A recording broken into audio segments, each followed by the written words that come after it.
우리 계속해서 주일 저녁에는 우리 창세기의 말씀을 통해서 우리의 삶과 우리의 신앙의 기초를 다시 한번 더 돌아보고 점검하고 있습니다.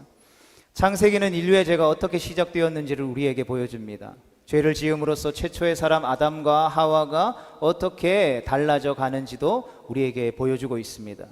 또 인류 역사상 첫 번째 살인 사건이 어떻게 일어났는지를 우리에게 보여주죠. 하나님이 가인에게 내 아우 아벨이 어디 있느냐라고 물으시자 그는 내가 알지 못하나이다, 내가 내 아우를 지키는 자니까 하며 퉁명스럽게 대답하게 되죠.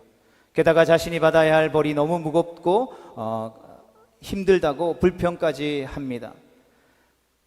그러한 인간을 향해서 하나님은 사람들이 땅에서 피하며 유리하는 자가 된 자신을 죽일 것만 같다는 두려움에 떠는 가인에게 죽음을 면할 표를 주시게 되죠. 살인자가 살인으로 보복당하지 않도록 보호해 주신 것입니다. 여러분, 죄인이 하나님의 은혜로 말미암아 이 정도의 처분을 받았다라고 한다면 당연히 하나님에게 그 죄인은 돌아가야 하지 않겠습니까? 그런데 가인은 여전히 자기 뜻대로 선택하게 됩니다. 본문 우리 16절의 말씀을 같이 읽어보겠습니다. 시작. 가인이 여호와 앞을 떠나서 에덴 동쪽 놋 땅에 거주하더니. 아멘.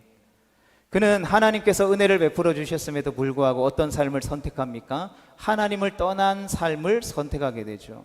죽음을 면했지만 하나님에게로 돌이키지는 않았다라는 것입니다. 가인도 한때는 하나님 앞에 예배하며 살았던 사람이었습니다. 그러나 우리가 성경을 통해서 확인하는 것처럼 죄를 이기지 못하고 결국 유리하며 방황하는 자가 되었던 것이죠.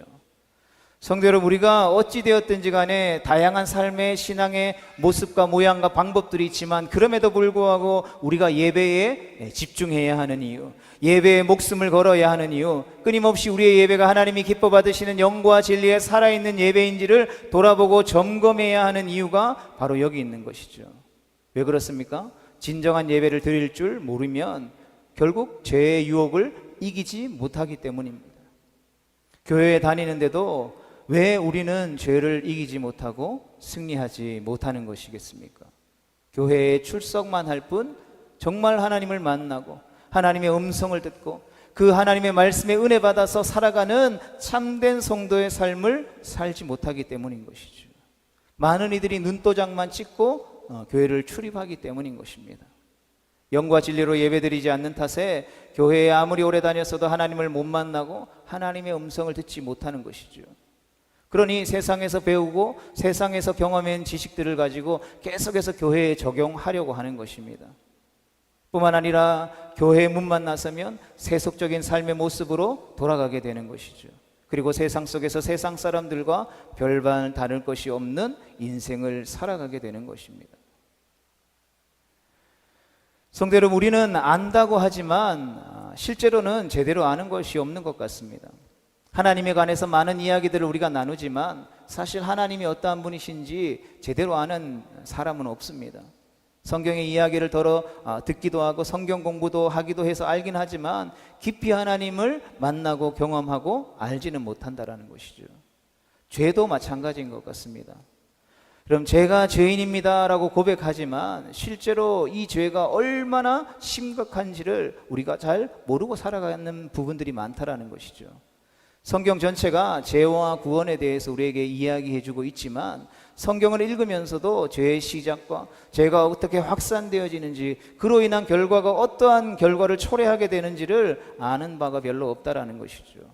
결국 죄에 관해서 모르면 구원의 값어치를 알 수 없는 것이죠. 여러분, 죄를 가볍게 여기면 구원도 가볍게 여길 수밖에 없는 것입니다. 신앙생활을 하면서 우리가 자꾸 다른 은혜를 구하는 이유도 여기에 있다라는 것이죠. 여러분, 우리가 신앙생활을 하다가 세상 속에서 믿음으로 살아가다가 주님 모든 세상의 것을 다 잃어버린다 할지라도 그럼에도 불구하고 우리가 하나님을 예배하고 감사하고 하나님 앞에 영광도 올려야 할 이유가 있다고 생각하십니까? 없다고 생각하십니까? 있죠. 하나님이 우리를 구원하셨다라는, 세상의 그 모든 것이 다 사라진다 할지라도 하나님은 우리를 향한 그 사랑을 끊지 않기 때문에 우리가 찬양하고 예배하고 감사해야 할 필요 충분 조건이 되어지는 것입니다. 세상에서 아무리 많은 것을 얻고 그것으로 인해서 하나님 앞에 감사 하며 영광 돌린다 할지라도 우리를 권하신 하나님의 그 놀라운 은혜와 사랑을 우리가 잃어버린다면 과연 우리가 올려드리는 그 감사와 예배가 과연 진정한 감사와 예배일지를 우리가 돌아볼 수 있어야 한다라는 것이죠. 죄의 결과가 얼마나 끔찍한지를 모르기 때문에 구원받았다라고 하면서도 한순간에 죄로 돌이키는 것입니다. 하나님은 가인과 그의 재물을 창세기 4장 5절에서 받지 않음으로써 죄가 어떠한 문제를 가지고 있는지 죄의 심각성을 우리에게 보여주었습니다. 그리고 날마다 선을 행하지 않으면 결코 죄를 이길 수 없다라는 것도 우리에게 분명히 말씀해 주셨다라는 것이죠. 그럼에도 불구하고 가인은 죄를 떨쳐내지 못하고 선을 행하지도 못하는 모습을 보여주고 있는 것입니다.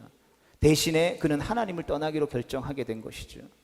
그리고 오늘 본문에 나와 있는 것처럼 하나님을 떠난 가인은 에덴 동쪽 놋 땅으로 들어가게 됩니다. 놋이란 지명에는 유리하다, 방황하다, 방랑하다라는 뜻과 슬픔과 애통이라는 뜻이 함께 섞여 있습니다. 하나님을 떠난 모든 인간이 살아가야 할 땅을 우리에게 예표해 주는 것이죠. 하나님과 함께하는 기쁨의 땅이었던 에덴을 떠나서 인간이 갈 수 있는 곳은 방황의 땅, 고통과 슬픔이 가득한 놋뿐이라는 것입니다. 인간은 하나님 앞에서 갈 곳은 두 방향밖에 없죠. 여러 개의 방향이 있는 것이 아닙니다. 에덴의 방향과 바로 놋의 방향인 것이죠. 에덴은 하나님이 계신 곳으로 죄로 인해 쫓겨났던 인간이 예수 그리스도의 십자가의 은혜로 다시금 돌아가야 할 것입니다. 그러나 놋은 하나님을 등지는 방향으로 하나님 없이 홀로 살아가기로 결심한 인간이 하나님으로부터 철저하게 멀어지는 방향인 것이죠. 우리가 인생을 살아가면서 왜 세상 사람들이 외롭고 쓸쓸하다라고 말합니까? 성경은 하나님을 떠났기 때문이라고 분명하게 말하는 것이죠. 친구가 없고 가족이 나를 버렸고 주변에 나를 관심 가져주는 사람? 아니요. 그것은 환경적인, 상황적인, 단편적인 이야기일 뿐이지 본질은 하나님을 떠났기 때문이라는 것이죠. 왜 인간이 자꾸 어디론가 떠나려고 합니까? 방황하기 때문인 것입니다. 내가 돌아가야 할 고향, 그 본향이 어디인지를 잊어버렸기 때문인 것이죠. 여기 있으면 괜찮을까? 저기로 가면 안정감을 느낄까? 하나님을 떠난 인간은 어디로 가서 무엇을 하든지 간에 외롭고 쓸쓸하기는 매한가지라는 것입니다. 왜 그렇습니까? 에덴을 그리워하면서도 하나님으로부터 점점 멀어져가는 놋 땅을 향해 나아가기 때문인 것이죠. 하나님을 떠난 가인이 놋 땅에서 행복했겠습니까? 하나님을 알던 사람이 하나님과 멀어지면 그 고통은 더욱더 심각해집니다. 이에 대해서 히브리서 6장 4절에서 6절 말씀은 이렇게 우리에게 증언합니다. 같이 봅니다.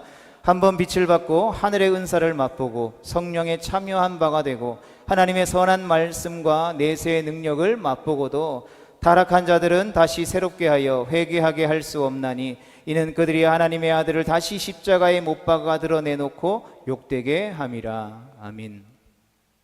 히브리서는 하나님을 알았으나 하나님께 등을 돌리고 떠난 사람들이 예수 그리스도를 어떻게 했다라는 것입니까?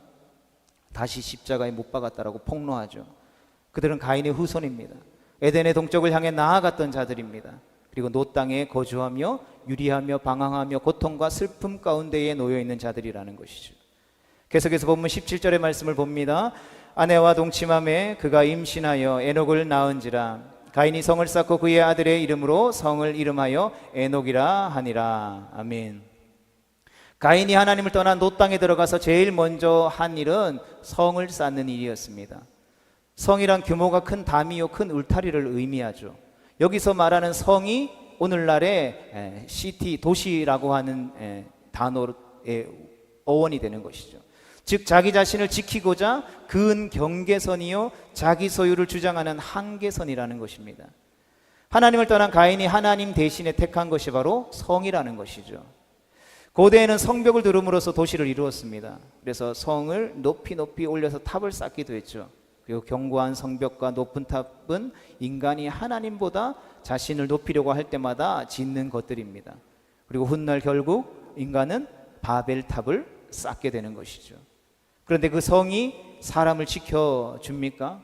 오히려 자신이 쌓은 성 안에 스스로 갇히게 되곤 하는 것을 보게 되는 것이죠.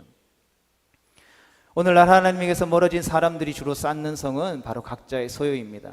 그것이 집이든 돈이든 권력이든 명예든 상관없이 인간이 손에 쥐고자 하는 것들은 사실 잃어버린 에덴의 대용품에 불과한 것이죠.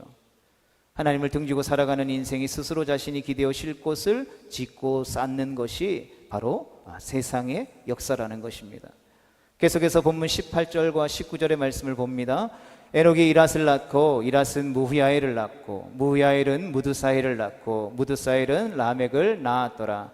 라멕이 두 아내를 맞이하였으니 하나의 이름은 아다요 하나의 이름은 실라였더라. 아멘. 이런 가인의 5대선 우리가 라멕에 주목해 봅시다. 에녹, 이랏, 무후야엘, 무드사엘을 거쳐서 라멕이라는 인물이 태어납니다. 여러분, 라멕이라는 이름의 뜻은 힘이 있다, 강하다 뿐만 아니라 난폭하다라는 뜻을 가지고 있습니다. 그는 성에서 태어나서 성에서 자라나게 되죠. 즉 세상에서 태어나서 세상에서 배우고 자랐다라는 것입니다. 즉 도시에서 태어나 도시에서 살아온 사람이라는 것이죠. 그는 강하고 능력 있는 아들을 대표합니다. 라멕이 한 일 중에 가장 두드러진 것은 두 아내를 맞이한 일이죠. 여러분, 세상에서 살아서 세상에서 강한 힘을 얻고 자란 라멕이 한 일 중에 두드러진 것은 두 아내를 맞이한 일입니다. 아내 아다와 실라 두 아내를 얻음으로써 일부 다처제의 문을 열게 된 것이죠. 여기서 우리는 죄의 속성 한 가지를 발견할 수 있습니다. 그것은 바로 죄라는 것은 가정을 복잡하게 만든다라는 것이죠. 왜 우리가 어떤 동성애나 성전환 수술이나 이런 하나님이 기뻐하시지 않는 죄의 모습들을 반대합니까? 그것은 바로 그러한 악법들과 그러한 사상들과 가치들이 근본적으로 파괴하려고 하는 것이 바로 이 가정이라는 것이죠. 이 가정을 파괴함으로 인해서 하나님께서 허락하신 가장 작은 기초, 가장 작은 공동체, 가장 작은 교회를 파괴시키려고 하기 때문인 것입니다. 하나님은 분명하게 일부 일처제를 만드셨으나 라멕은 죄로 인해 유리하고 방황하고 세상 가운데 살아가며 자랐던 라멕은 남편과 아내의 1:1 관계를 깨트려 버렸다라는 것입니다. 라멕은 그의 이름처럼 성취욕이 강한 사람이었을 것입니다.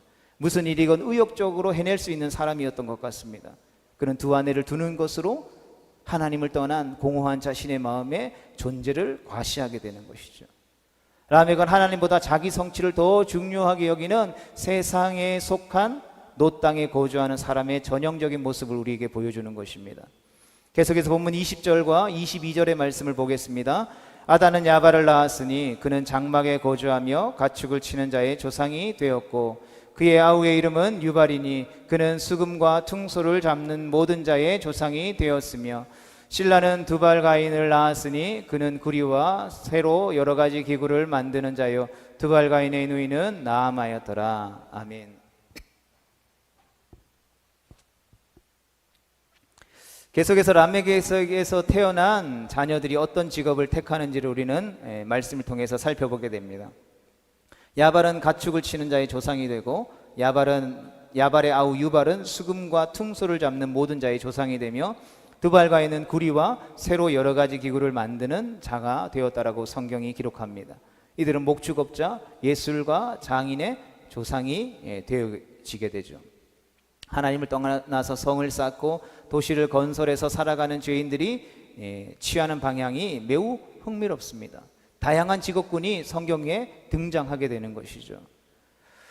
그런데 이것이 다 놋 땅에서 하나님을 떠나서 방황하고 고통 가운데 있는 사람들을 통해서 시작되었다라는 것이죠.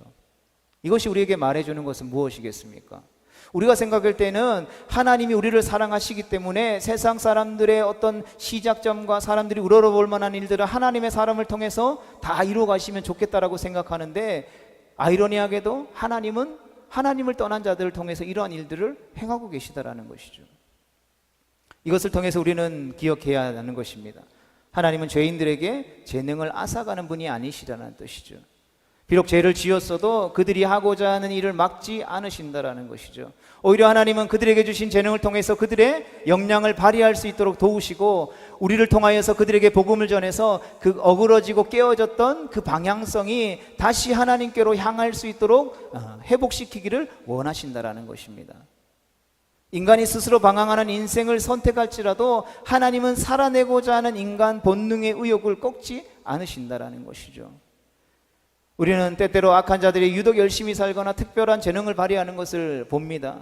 아, 저런 사람이 예수 믿고 하나님의 영광을 나타냈으면 얼마나 좋겠을까 하는 생각을 할 때가 많다라는 것이죠.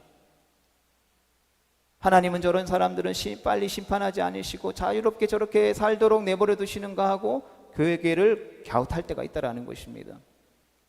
그런데 어떤 선한 사람들, 예수님 믿고 살아가는 사람들은 무지하고 무능하고 심지어 병약하기까지 하는데 오히려 이 악한 자들이 더 유식하고 더 유능하고 더 잘 사고 더 건강하다면 여러분, 우리의 인생에 의문이 생길 수밖에 없지 않겠습니까?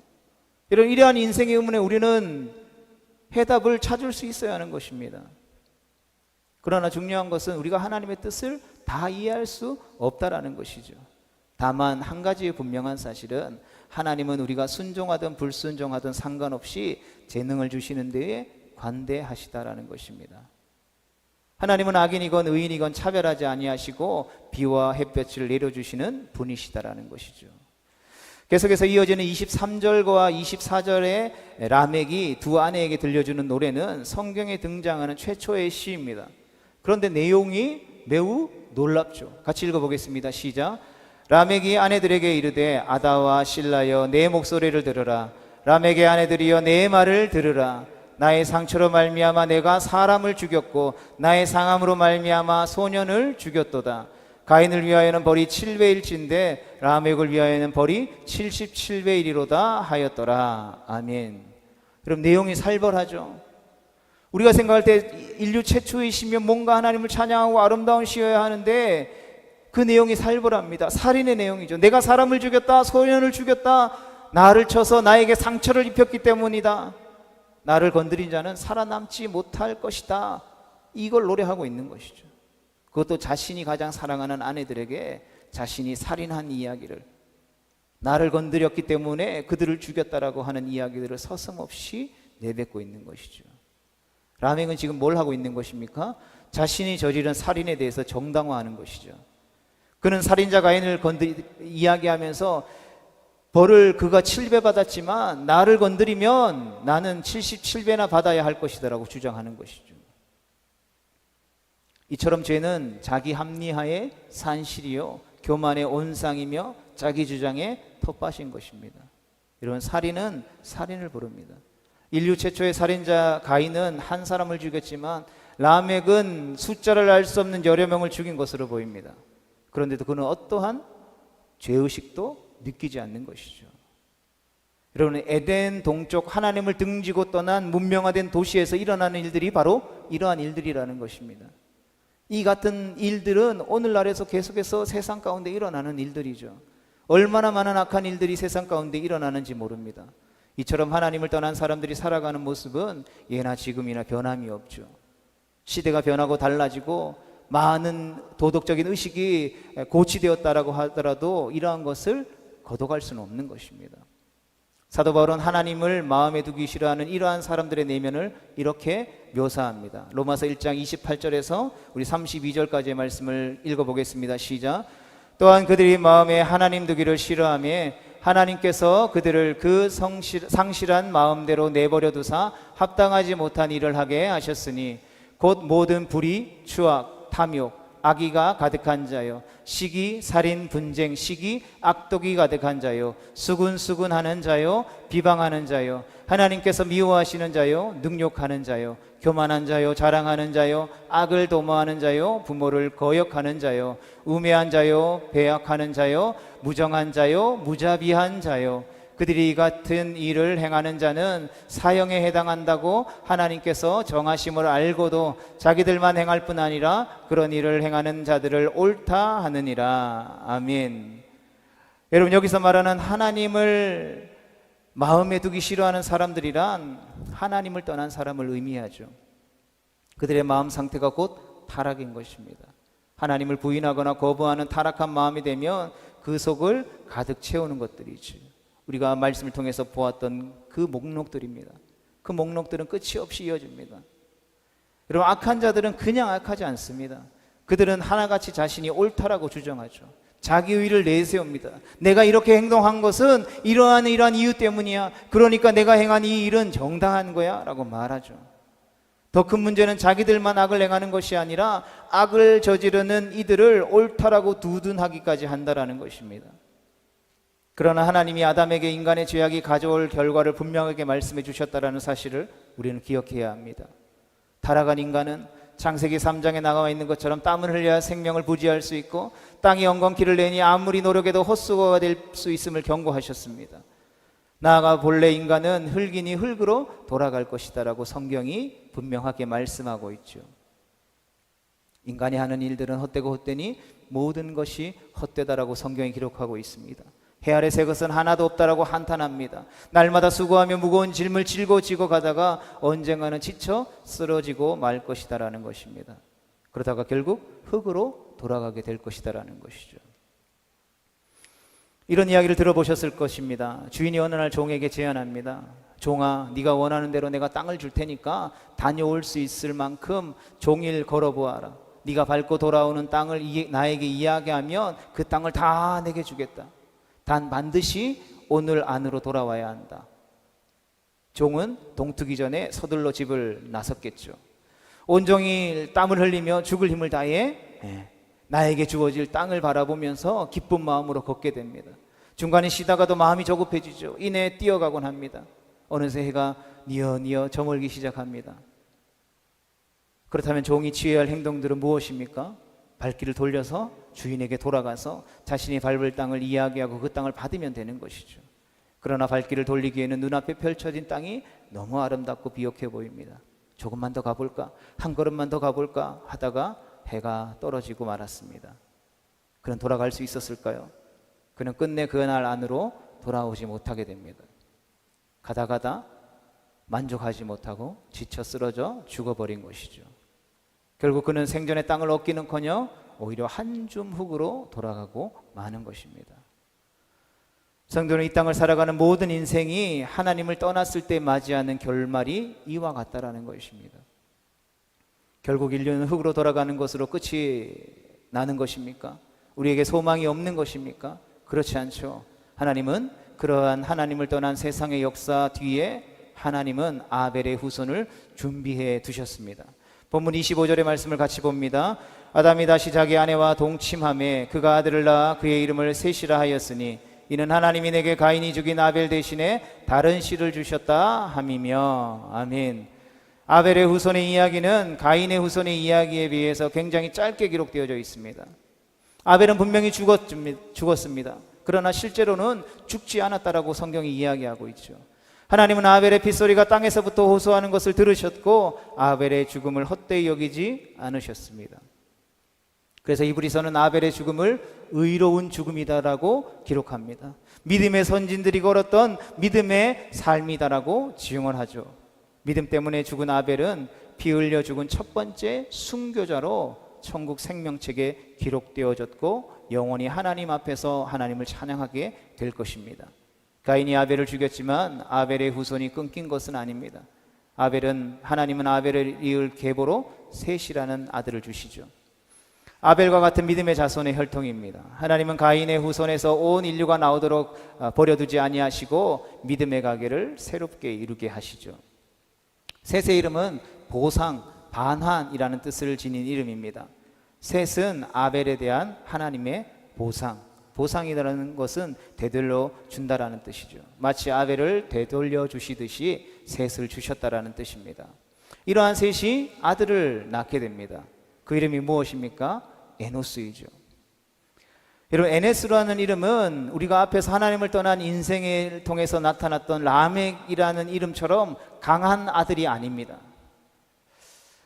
성경에 나오는 이름은 결코 의미 없이 우리에게 주어지지 않는다는 것을 우리가 잘 알고 있죠. 셋을 통해서 하나님께서 에노스라는 인물을 허락해 주셨는데 그가 몹시 병약했던 것 같습니다. 에노스라는 이름은 사람, 인류라는 의미를 뜻합니다. 의미상 아담이라는 단어와 동의어라고 할 수 있는 것이죠.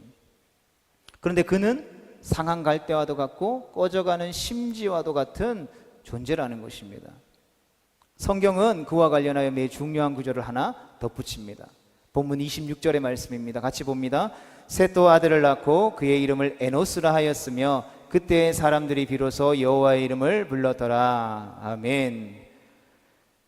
병약하기 그지없는 에노스가 이 땅에 태어난 그때에 하나님 사람들이 비로소 여호와 하나님의 이름을 불렀다라는 것입니다. 성도 여러분, 당시 가인의 후손들은 도시를 이루고 문명을 이루어서 번성하고 번성했죠. 살인을 저지르고 가정사를 복잡하게 했지만 그들은 급속도로 자신들에게 허락되어진 재능을 가지고 이 사회 도시를 발전시켜 나갔습니다. 도시는 활기차고 사람들의 눈빛은 살기가 느껴질 만큼 의욕적이고 열의로 불탔습니다. 하나님께서 저주한 이 땅에서 하나님보다 높아져서 하나님으로부터 심판받지 않는 유토피아를 건설하고자 했다라는 것이죠. 하나님에게서 멀어져서 제 힘으로 바득바득했으며 살아가는 사람들의 특징을 볼 수 있는 것이죠. 여러분, 세상의 일은 대부분 도시를 중심으로 돌아갑니다. 그래서 사람들은 도시로 가는 것을 선호하죠. 그러나 하나님의 일은 도시든 시골이든 장소를 중심으로 돌아가지 않는다라는 것을 기억하시기를 축복합니다. 시골이거나 아무도 찾지 않는 변방이어도 상관없다라는 것이죠. 그러나 사실 복음은 예루살렘이 아닌 갈릴리에서 먼저 들리기 시작했다라는 것입니다. 하나님이 다윗을 왕으로 세우실 때에 하나님은 예루살렘 성에 있는 다윗을 보신 것이 아니라 변방 가족들조차도 관심 가지지 않는 그 광야에서 양들을 돌보는 목동으로 있을 때 하나님이 그를 점 찍었다라는 것이죠. 형들에게 노예로 팔려서 노예 생활하며 감옥에 있을 때에 하나님은 요셉을 주목하셨다라는 것입니다. 예수님은 많은 사람이 모인 교회에만 계시지 않는다라는 것이죠. 마태복음 18장 20절 말씀, 우리가 잘 아는 말씀이죠. 두세 사람이 내 이름으로 모인 곳에 나도 그들 중에 있느니라. 아멘. 주님이 이렇게 약속하셨습니다. 그러면 두세 사람이 있는 곳에 우리가 무엇을 느껴야 합니까? 하나님이 우리와 함께 하시는구나라는 걸 느껴야 하는 것이죠. 그러나 우리가 신앙생활하면서 살아가면서 어떻게 여깁니까? 엄청 사람들이 많은 큰 교회는 하나님이 강력하게 임재하시는 것 같고, 2명, 3명 모여서 개척해서 가정에서 드리는 예배에는 하나님의 임재가 없는 것처럼 느껴진다라는 것이죠. 그래서 많은 사람들이 하나님의 은혜와 임재를 갈망하면서 더 큰 교회로 가야지 하나님의 약속의 말씀과는 전혀 상관없는 세상의 논리로 하나님의 말씀을 포장하고 신앙을 포장하며 살아간다라는 것이죠. 또 성경은 유능하고 힘 있는 사람들과만 함께 하시지 않는다라고 분명히 말하고 계십니다. 죄인들, 연약하고 병약한 사람들, 사람들에게 손가락질 받고 사람들이 친구 삼아주지 않는 그러한 사람들과 예수님이 함께 하셨다라는 것입니다. 그럼에도 불구하고 오늘날 이 시대를 살아가는 사람들은 혼란스러워하죠. 심지어 믿음을 가지고 하나님을 따르고 섬긴다라고, 하나님의 말씀이 진리의 말씀이라고 믿고 따르는 사람들조차 힘들어한다라는 것입니다. 왜요? 예수님이 걸어가셨던 그 길이 진리라는 것을 깨닫고 있지만 그 길을 쫓아 살아가는 것이 쉽지 않기 때문인 것이죠. 그래서 예수님은 나를 따라오는 길이 사람들이 많이 찾는 넓은 길이 아니라 좁고 협착한 길이라고 분명하게 말씀해 주셨다라는 것이죠. 당시 여호와의 이름을 불렀던 사람들, 오늘날로 표현하면 하나님을 예배하고 하나님을 섬기고 주님의 몸된 교회를 세워갔던 사람들은 어떤 사람들입니까? 아벨, 셋, 에노스 같은 사람이었습니다. 아벨은 어떤 사람입니까? 하나님이 기뻐하신 예배를 드리다가 살해당했습니다. 에노스는 하나님이 주셨지만 어려서부터 병약했습니다. 왜 그런 아이를 주십니까? 왜 하나님은 그렇게 일하시냐는 것입니다. 마지막 말씀이 우리에게 그 답을 주죠. 그때 비로소 하나님의 이름을 기억하고 하나님의 이름을 부르게 하시기 위함이었다라는 것입니다. 에노스는 자신의 연약함 때문에 누구를 찾고 불렀던 것입니까? 하나님을 찾았다라는 것이죠. 내 힘으로는 어쩔 도리가 없어서 하나님께 부르짖었다라는 것입니다. 약할 때 강함이 되시는 하나님을 경험하고 만났다라는 것이죠. 성도로 어떤 사람이 교회에서 절망감을 느꼈다면 느꼈다면서 이런 이야기를 들려주었습니다. 세상에서 안 되는 일이 없이 잘 나가는 사람이 어느 날 복음을 듣고 예수님까지 열심히 믿는 것을 보니 좌절감이 느껴지더라는 것입니다. 그런데 성도 여러분, 오해하지 마십시오. 그 사람이 겉보기에는 가인 같고 라멕 같아 보이지만 속은, 마음은 셋이나 에노스 같은 사람일 수 있다는 것입니다. 겉으로 보기에는 성공 출세하고 능력이 있어 보이지만, 한없이 강해 보이지만 속은 골마 터진 연약한 사람일지도 모른다라는 것입니다. 누가 하나님 앞에 나아갈 수 있습니까? 누가 하나님 앞에 예배할 수 있습니까? 누가 기도의 자리 가운데 나아가 골방의 자리 가운데 나아가 하나님 앞에 엎드릴 수 있는 사람입니까?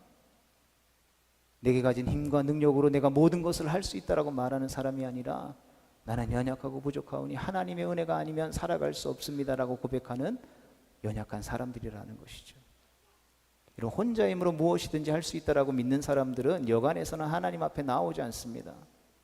성도 여러분, 우리에게는 두 가지의 방향이 있습니다. 하나님께로 나아가는 방향, 하나님으로부터 멀어지는 방향.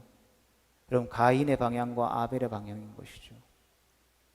그 방향이 정반대의 방향이라는 것입니다. 중간으로 갈 수 있는 길을 우리에게 보여주지 않는다라는 것이죠. 여기서 중요한 사실은 무엇입니까? 바로 이 병약하기 그지없는 에노스의 후손을 따라서 온 인류를 구원할 구원의 소망이 되시는 예수 그리스도께서 오신다라는 사실인 것입니다. 할렐루야. 이것이 우리의 소망인 줄 믿으시기를 주님의 이름으로 축복합니다. 우리의 믿음으로 살아가는 거룩한 삶, 주님의 다시 오실 길을 예비하는 그 걸음을 통하여서 우리 주님이 다시 오신다라는 것입니다.